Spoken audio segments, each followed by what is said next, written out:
Welcome to Pursuit of Light podcast. My name is Nate Byers and I will be your host today. Today we'll be talking about the governing light of creation. If you want to go check myself out, you can on Instagram at Nate Byers. Also, if you want to learn more about the podcast itself, you can check out our website, pursuelight.org.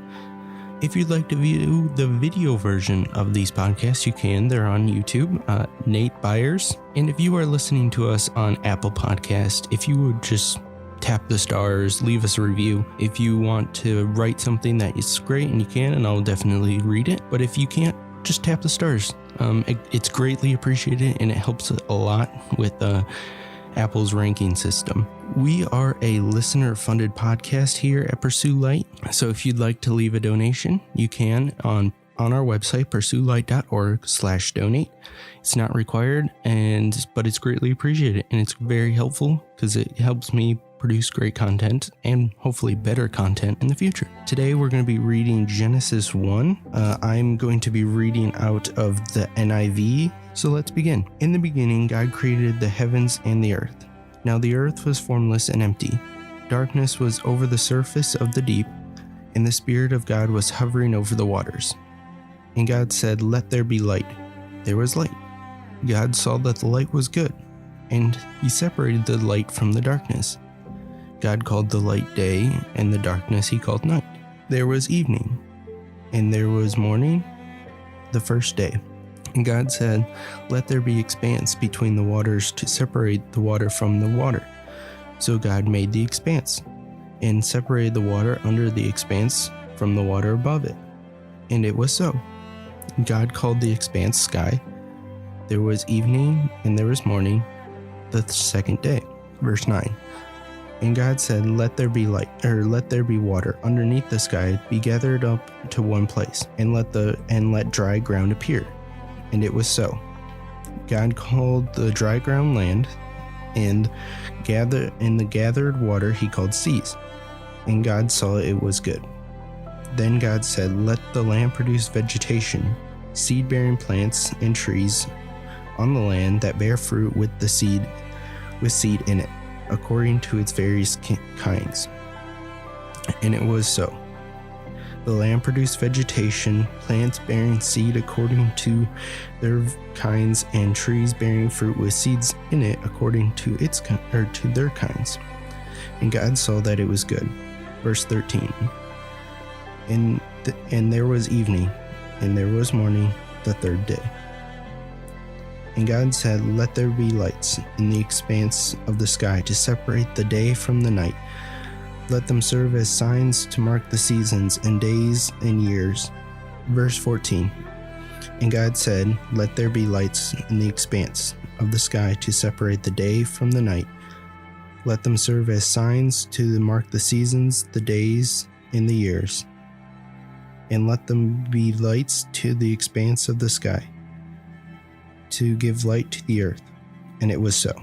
God made two great lights, the greater light to govern the day, and the lesser light to govern the night. He also made the stars.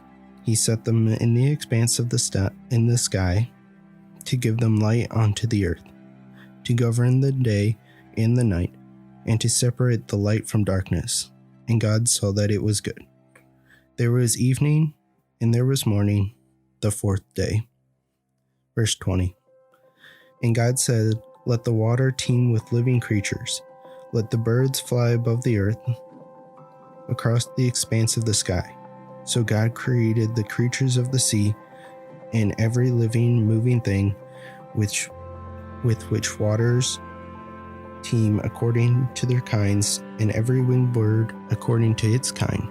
And God saw that it was good. God blessed them and said, be fruitful, and increase in numbers, and fill the water and the seas.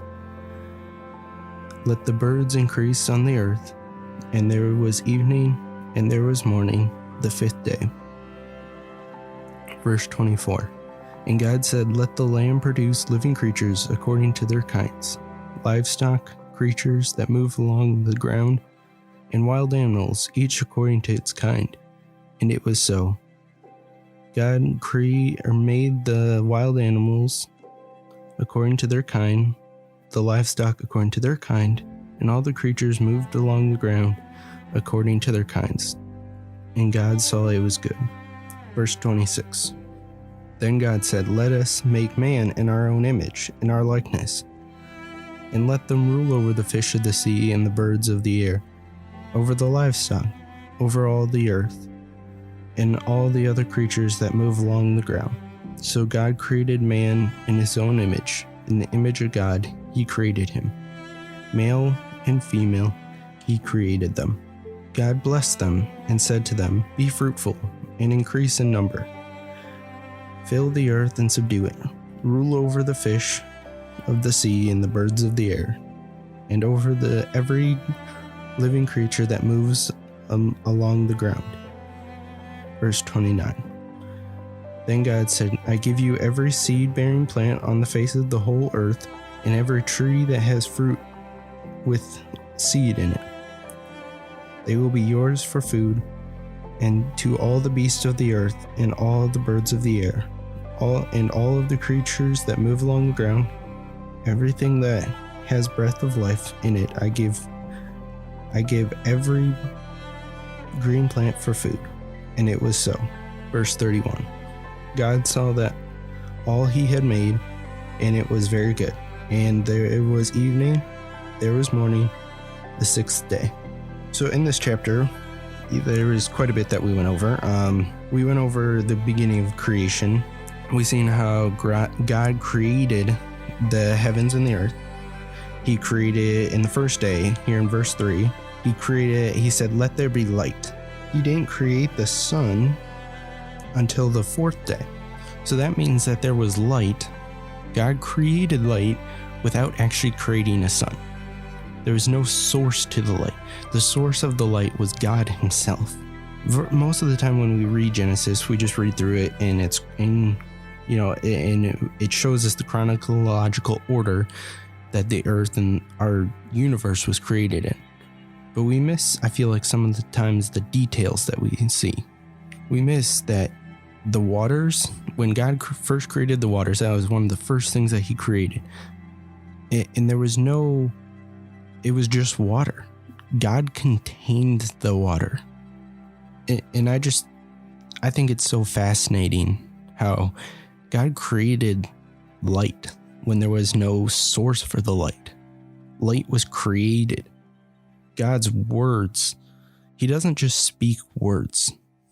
When we say something, we're just saying words that represent an item. God speaks realities, because the most common phrase, and we heard it throughout the whole first chapter here, and it was so.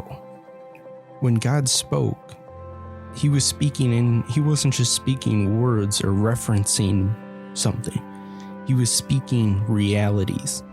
God's words aren't just words. He doesn't speak in normal words. When we're talking and we're speaking, we use words to reference an item. The wall, the ceiling. When I say wall, you can picture what a wall is. And when I say ceiling, you can picture or know what a ceiling is. When God speaks, he doesn't speak in just words and bare words, as Martin Luther puts it. But God speaks in realities. Throughout the whole passage that we just read, you heard over and over, and it was so. God spoke something, and it just formed from nothingness. And here in verse 2, now the earth was formless and empty. That means that there was empty. There was nothing there. Verse 3, and God said, "Let there be light," and there was light. He spoke and he said, "Let there be light," and there was light. There wasn't light before. It was dark and empty. And also, I don't know if you guys noticed, but here God created light in the first day. He didn't create the sun, the moon until the fourth day.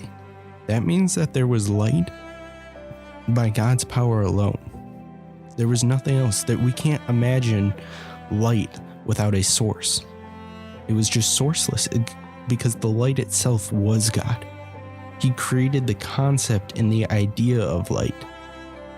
Because when we picture light, we picture the sun and it's radiating light throughout. And, light is in waves, and you can learn, the science behind all that. But God said, let there be light, and there was light, but there was no source. I think it's just a testament to God's power and how powerful He actually is. Because when we create light, whether it be a fire, we have to use something as a source. The wood, the matches, it needs some sort of fuel. God didn't need any of that, because the world was empty. There was nothingness, but God just said, let there be light, and there was light. And also, God calls the darkness good. He created the darkness. Verse 5 here, it says, God called the light day, and the darkness He called night.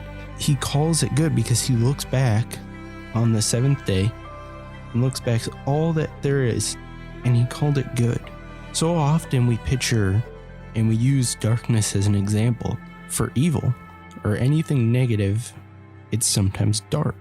And I think that God reigns over darkness, and God created it, so therefore it is good. Here in verse 6, I don't know if you guys caught this, and God said, let the expanse between the waters to separate the waters from the water. That means that the whole universe was just water, that there was nothing containing the water, that God alone and God's power alone was containing the water. When we picture water, you can picture it in a glass or a cup. You can even go bigger and say a lake. But each of those items, when we picture water, even if you went as big as the ocean, there's still something holding that water in. Our globe, the gravity's pulling it down. And the cup, the glass, is holding the water inside that cup. We can't, when you pour water out of its container, it just spreads, it runs. But in the beginning, it was empty. There was nothing except for water. But I think it's just incredible how God contains and holds the water in. Also, as we read over this first chapter, there's no mention of the angels. Moses, for some reason, didn't write down, or God didn't inspire him to write down anything about the angels in here. It doesn't say in the first day God created angels to help him. There's no mention of angels in this. Some scholars believe that this is because maybe if there was angels in this, that maybe we would turn to worship them instead of God. And it's believed that God just didn't include them because He wanted to show us how powerful He really is.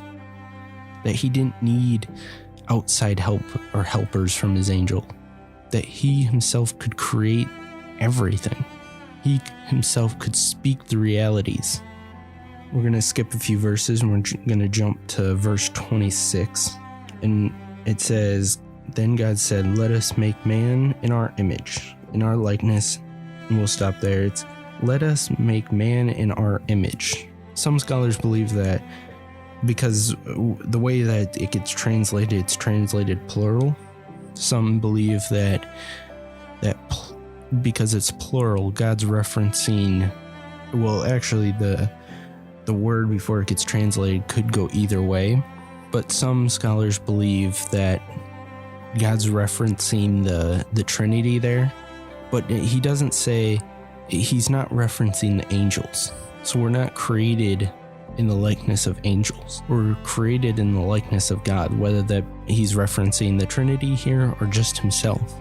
We're created in God's image, not in the likeness of any other sort of being. In verse 27, so God created man in His own image. In the image of God, He created him. Male and female, He created them. That means the concept of man and woman, because in chapter 2, when it talks when God puts Adam into the Garden of Eden, and they go through the whole process of looking for a mate for him or a partner. Adam can't find anyone, so then God has to God doesn't have to, but He does. He pulls a section of Adam and forms it out of the mud, and He forms woman. the idea that God created man and woman, so he had an understanding of what he wanted. In chapter 2, when he talks about actually forming our physical bodies, he wasn't just doing it just, off the top of his head. No, he formed them. He thought us through. He thought how we should work and how our bodies should function. He thought what we should look like. He did all that. He planned ahead. We weren't just an afterthought or just picked up some of the dust, and that was our physical bodies. Because see, the thing is, if in chapter 2, in verse 15, it says, God took the man and put him in the Garden of Eden. That means that he was created before the Garden of Eden, before he got put in there. It wasn't just he went into the Garden of Eden and said, hey, we need somebody to rule over this. Let me just whip something up real quick. I think that the book of Genesis is an important book, and that all Christians should study it and read it and really know it, because the world is after it. It's the foundation of what we believe.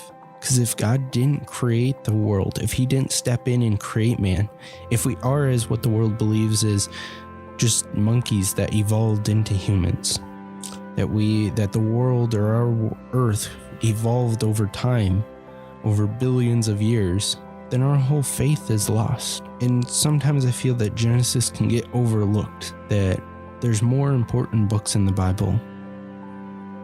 To me, Genesis is the most important because it's the beginning. It's the love story, or the beginning of the love story. I think it's a very important book, and that everyone should study it and know it. And not just read it and go, oh, that's cool, that's interesting. But we should know it and understand it, because it's the foundation, it's the bedrock. I want to thank you for tuning in to episode 3, the governing light of creation. I hope that you learned something, took away something. I hope God revealed something to you. Maybe it encourages you to go pick up in the book of Genesis and study it and learn it.